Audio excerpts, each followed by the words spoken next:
जय हिंद फ्रेंड्स। मेरा नाम अजीत सिंह है और आप मेरा ये यूट्यूब चैनल देख रहे हैं दद्दा की खरी खरी। तो था पिछले दिनों जब ये प्रधानमंत्री जी की सुरक्षा को लेके जो ये कांड हुआ था फिरोजपुर में पंजाब में, उसके बाद ना बहुत सारी राजनीति हुई और पंजाब में पंजाब कांग्रेस ने और इवन इनकी सेंट्रल लीडरशिप ने ऐसे बयान जारी किए कि बीजेपी जो है हमारे एक दलित सीएम इनसे बर्दाश्त नहीं हो रहा है और वो एक दलित सीएम के खिलाफ अभियान चला रही है। तो ना मुझे बड़ी हंसी आई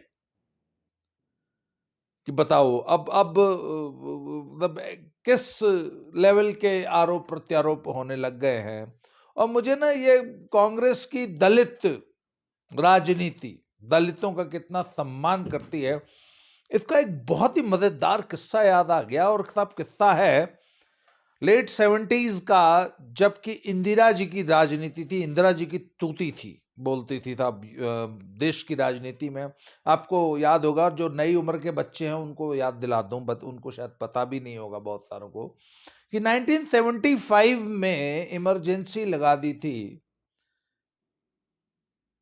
इंदिरा गांधी ने और पूरे देश की मतलब लोकतंत्र को, हमारे मीडिया को और सबको, सभी विपक्ष के नेताओं को सबको जेल में ठोक दिया गया था। प्रेस पे जो है सेंसरशिप लगा दी गई थी और लोगों ने कहा कि प्रेस वालों को कहा घुटने टेक दो तो वो लेट गए थे। ऐसा एक बहुत बड़े पत्रकार का बयान था उन दिनों।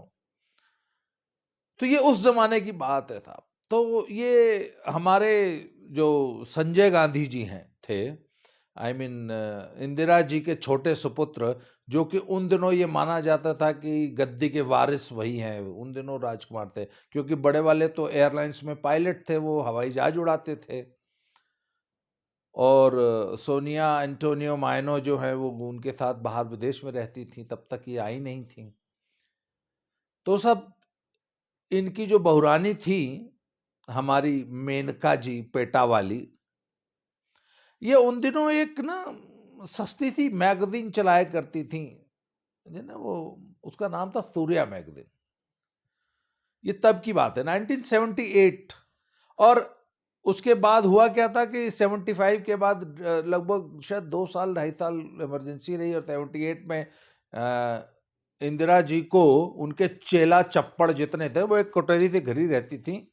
और वो कोठरी क्या थी, ये विद्याचंद्र शुक्ला, बंसीलाल और ऐसे ऐसे उनके जो चेले थे, संजय गांधी के दोस्त, यही आपकी जो सोनी है, ये क्या नाम है इसका, अंबिका सोनी टाइप के लोग, ये उन दिनों इंदिरा गांधी को ये बताया करते थे कि नाजीना, और इमरजेंसी के बाद तो आपकी लोकप्रियता इतनी जबरदस्त है देश में कि पूरा देश आपकी इमरजेंसी के समर्थन में है और आप तो चुनाव करा लो, आप फिर से जीत जाओगे। इंदिरा जी ने इस चक्कर में, इन चाटुकारों के चक्कर में पड़ के साहब चुनाव करवा दिए। विपक्ष सारा एकजुट हो गया, उन्होंने जनता पार्टी नामक एक पार्टी बना ली और वो जनता पार्टी ने कांग्रेस का सुपड़ा साफ कर दिया। तो उस जनता पार्टी की सरकार बनी साहब। उस सरकार में प्रधानमंत्री बने अपने मोरारजी भाई देसाई। तो तब कांग्रेस के एक उन बहुत बड़े नेता होते थे और दलित राजनीति के पुरोधा, वो उस इमरजेंसी के विरोध में इंदिरा गांधी को छोड़ के जनता पार्टी में शामिल हो गए थे। उनका नाम था बाबू जगजीवन राम, बिहार के रहने वाले थे। आजकल जो मीरा कुमार जी है ना, ये उन्हीं की बेटी हैं। मीरा कुमार जो कि लोकसभा के अध्यक्ष भी रही। बैठ जाइए, बैठ जाइए, कृपया बैठ जाइए बोला करती थी ना, वो मीरा कुमार जी उन्हीं जब्बाऊ जगजीवन राम की बेटी हैं। सासाराम से चुनाव लड़ती हैं, बिहार से। तो सब बाबू जगजीवन राम जो है वो जनता पार्टी में शामिल हो गए थे और बड़े कद्दावर नेता थे और पूरे देश के दलितों के एक छत्र नेता थे तब। तो तब उनको उप प्रधानमंत्री बनाया था मोरारजी देसाई जी ने। और इंदिरा गांधी वापस सत्ता में आने के लिए प्रयास कर रही थी। तो उसमें क्या था कि साहब दलित जो वोट बैंक है उसके लिए और बाबू जगजीवन राम को न्यूट्रलाइज करने के लिए एक प्लान तैयार किया गया। जगजीवन राम के एक बेटे थे, वो उनका नाम था सुरेश राम। उनकी उस वक्त 78 की ये बात है, 1978 की, और सुरेश राम की आयु उन दिनों थी लगभग, बताया जाता है कि लगभग 47 या 48 ईयर्स के थे। एक लड़की प्लांट की गई, वो दिल्ली यूनिवर्सिटी की स्टूडेंट थी, उसका नाम था सुषमा, ऐसी समथिंग, सुषमा, यस। सुषमा को प्लांट किया गया था और सुषमा से दोस्ती हो गई सुरेश राम की। और HKL भगत का अपना होटल या उनके किसी मित्र का, जानकार का होटल होता था कनॉट प्लेस में।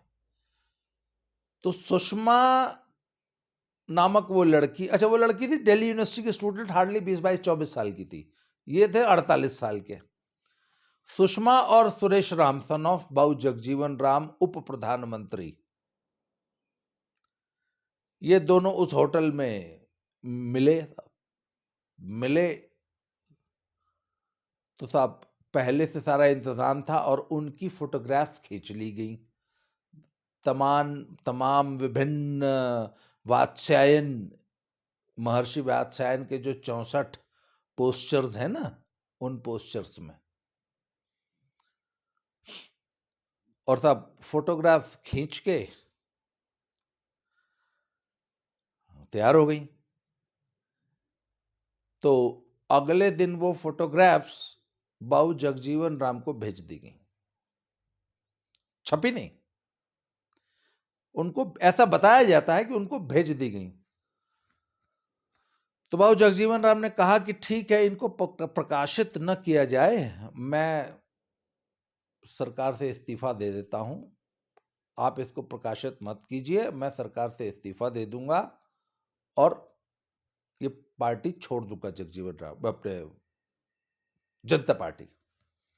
उन्होंने कहा नहीं, पहले आप रिजाइन करो, पार्टी छोड़ो, रिजाइन करो, तब हम। तो इसके लिए वो तैयार नहीं हुए। उन्होंने कहा कि पहले मुझे आप फोटोग्राफ जो है हैंड ओवर करिए और ये आश्वासन दीजिए कि फोटोग्राफ नहीं छपेंगी। खैर तब वो डील हो नहीं पाई कांग्रेस और बाबू जगजीवन राम के बीच।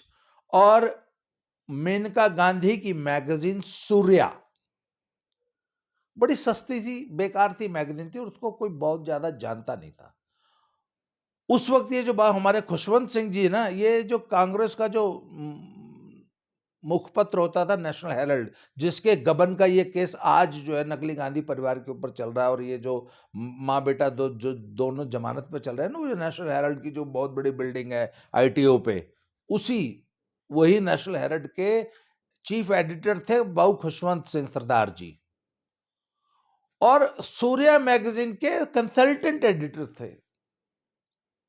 तो उन्होंने कहा कि साहब ये तो बहुत ही एकदम ही वो वाली फोटो हैं, तो इन पे तो साहब वो ऑब्स्सेनिटी का केस हो जाएगा, ये हो जाएगा, वो हो जाएगा। तो बकायदा खास फोटोग्राफ पे टेप टाप चिपका के इन्होंने साहब सूर्या मैगजीन में वो फोटो छाप दी। आमतौर पे उस मैगजीन की 1000 या 2000 कॉपी छपा करती थी, पर उस विशेष एडिशन के लिए 1.25 लाख कॉपीज लगातार 1 हफ्ता तक दिल्ली की विभिन्न प्रेस में छपती रही, और उसके फिर 3 एडिशन और छापने पड़े थे। और साहब सुरेश राम की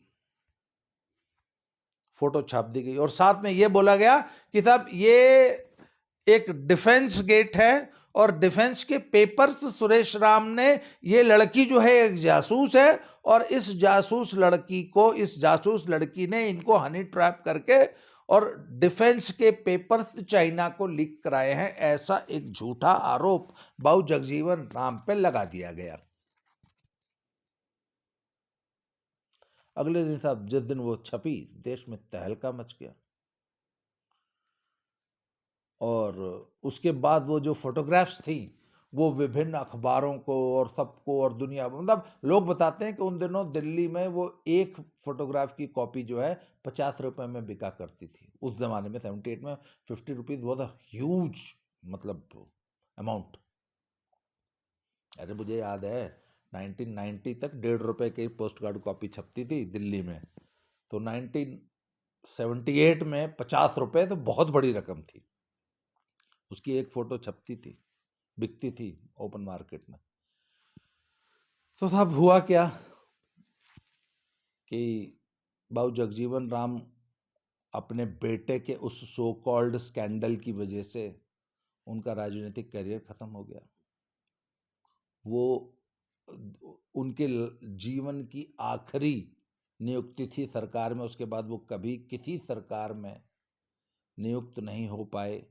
एंड उसी दिन से उनका पॉलिटिकल कैरियर खत्म हो गया। और 7 साल के बाद इस घटना के कुछ साल बाद वो उनके बेटे सुरेश राम की डेथ हो गई थी। और इस घटना के सिर्फ 7 साल के बाद बाबू जगजीवन राम एक अनाम मौत मर गए। अच्छा, जगजीवन राम को कांग्रेस ने ये और इंदिरा जी ने टारगेट क्यों किया था?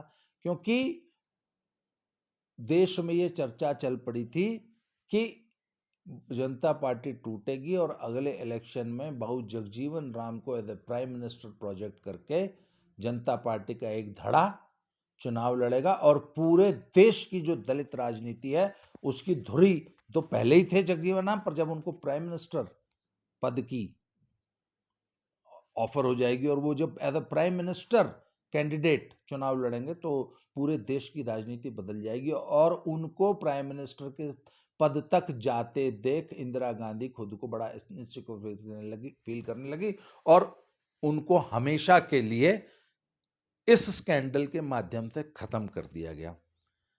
तो साहब मैं आज के कांग्रेसियों को और आज की युवा पीढ़ी को ये आज का किस्सा बता के मैं ये बताने की कोशिश कर रहा हूँ साहब, ये है कांग्रेस का दलित प्रेम।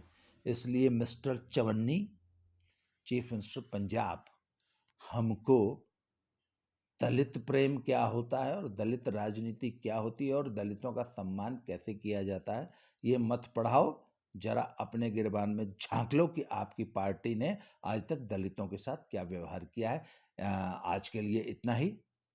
अगले किसी एपिसोड में किसी नए किस्से के साथ फिर से हाजिर होंगे। Thank you very much.